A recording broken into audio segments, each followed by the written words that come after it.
और वक्त हो गया है दिन भर की बड़ी खबरों का।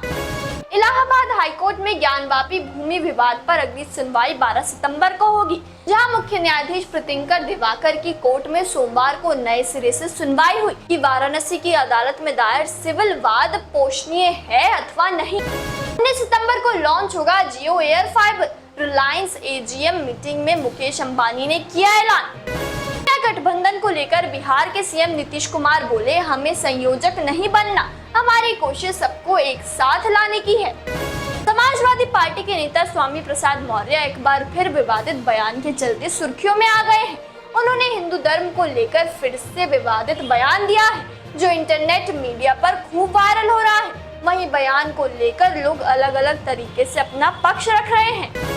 एलजेपी रामविलास के राष्ट्रीय अध्यक्ष सह जमुई सांसद चिराग पासवान बिहार सीएम नीतीश कुमार पर जमकर बरसे। चिराग ने नीतीश कुमार को चैलेंज देते हुए कहा कि अगर नीतीश कुमार को हिम्मत है तो बिहार की किसी भी सीट से चुनाव लड़कर दिखा दे। इन्हें बिहार की जनता नकार चुकी है, इसलिए ये लोग बाहर जगह तलाश रहे हैं। दिल्ली में नगर निगम से संबंधित प्रमुख सेवाओं के लिए अब कार्यालय के चक्कर काटने की जरूरत नहीं होगी। दिल्ली नगर निगम से जुड़ी 15 सेवाएं आपको घर बैठे ऑनलाइन मिल सकेंगी। इससे संबंधित प्रस्ताव आगामी निगम सदन की बैठक में मंजूरी के लिए आएगा। प्रस्ताव के अनुसार निगम अपनी इन सेवाओं के लिए एक एजेंसी को अनुबंधित करेगा।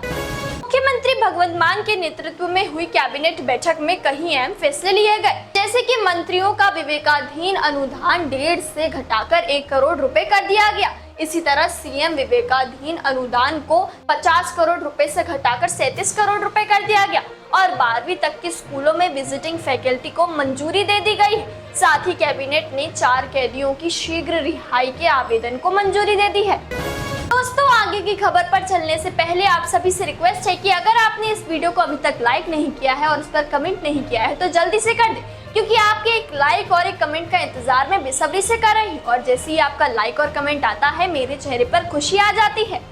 अफगानिस्तान में एक बार फिर भूकंप के झटके महसूस किए गए हैं। रिक्टर स्केल पर भूकंप की तीव्रता 4.8 मापी गई है। नेशनल सेंटर फॉर सिस्मोलॉजी ने जानकारी देते हुए बताया कि सुबह 8:05 पर भूकंप के झटके लगे हैं। भूकंप की गहराई 173 किलोमीटर नीचे थी।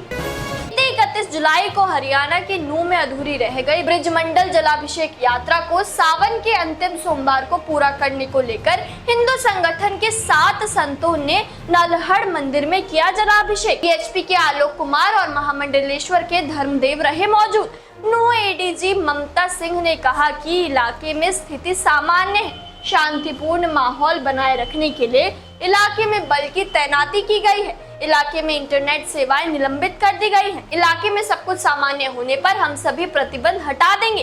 वहीं बुरी खबर यह है कि जलाभिषेक यात्रा को लेकर सुरक्षा में तैनात नगीना थाने के अतिरिक्त प्रभारी सब इंस्पेक्टर हकमुद्दीन की मौत हो गई है। प्राथमिक जानकारी के अनुसार सब इंस्पेक्टर की मौत हार्ट अटैक से हुई है। सब इंस्पेक्टर हकमुद्दीन पलवल जिले के उटावड़ के रहने वाले थे। इसरो ने किया बड़ा ऐलान। चंद्रयान 3 की सफलता के बाद अब इसरो सूर्य का अध्ययन करने को तैयार है, जहां इसरो के चीफ एस सोमनाथ ने बताया कि श्रीहरिकोटा से सूर्य का अध्ययन करने वाली पहली भारतीय सैटेलाइट 2 सितंबर को सुबह 11:50 पर आदित्य L1 मिशन लॉन्च किया जाएगा।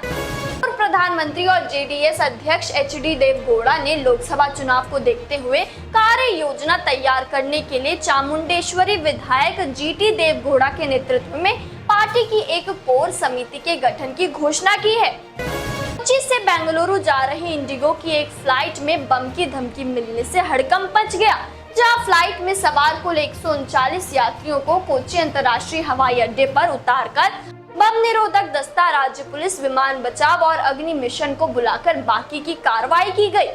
जम्मू कश्मीर में तेजी से बढ़ रहे किडनी से संबंधित मामलों के बीच कैडबरी किडनी प्रत्यारोपण की मांग बढ़ी है, लेकिन अब तक देने वाला कोई नहीं मिला है।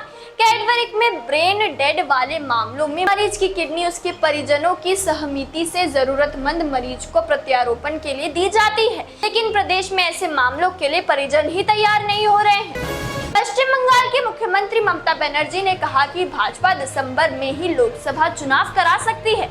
उन्होंने दावा किया कि भगवा पार्टी ने प्रचार के लिए सभी हेलीकॉप्टर बुक कर लिए हैं। तृणमूल कांग्रेस की युवा शाखा की रैली को संबोधित करते हुए उन्होंने आगाह किया कि भाजपा के तीसरे कार्यकाल से यह सुनिश्चित होगा कि देश निरंकुश शासन का सामना करे।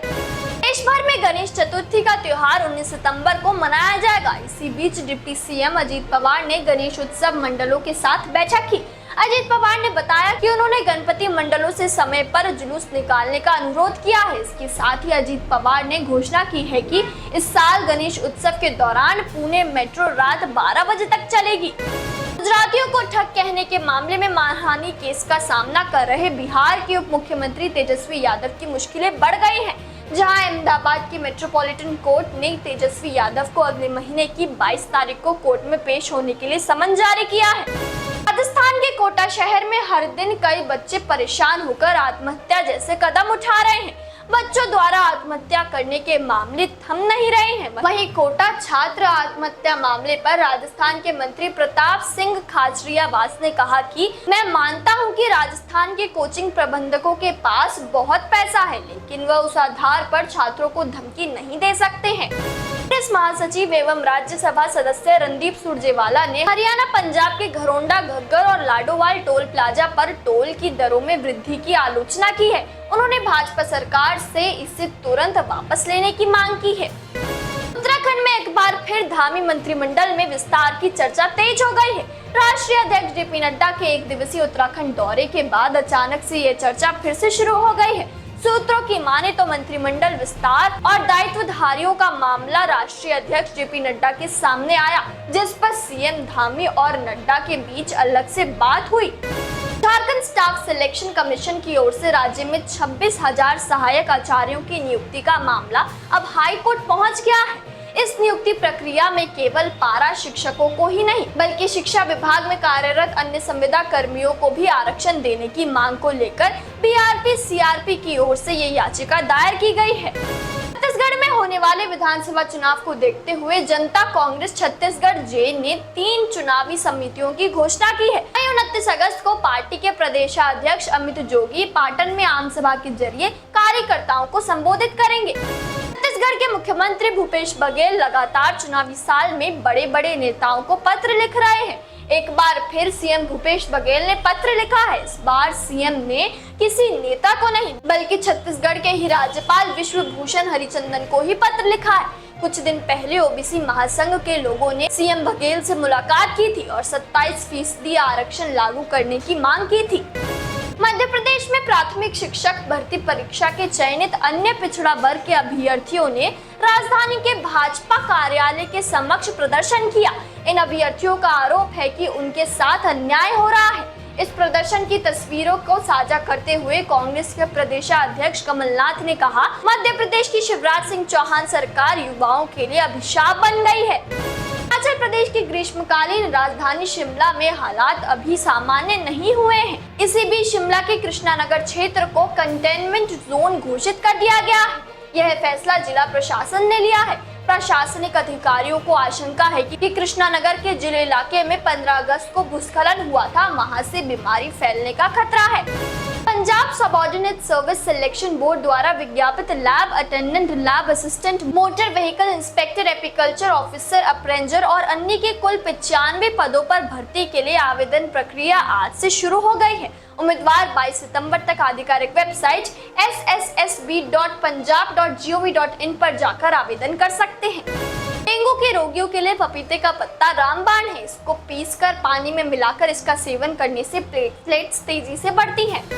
दोस्तों, मैं देख पा रही हूँ कि आप में से काफी लोगों ने इस वीडियो को लाइक कर इस पर कमेंट किया है, लेकिन कुछ लोग अभी भी बाकी हैं। आप किस चीज का इंतजार कर रहे हैं? इस वीडियो को जल्दी से लाइक कर इस पर कमेंट करें, क्योंकि आपका एक लाइक और एक कमेंट मेरे चेहरे पर खुशी झलका देता है।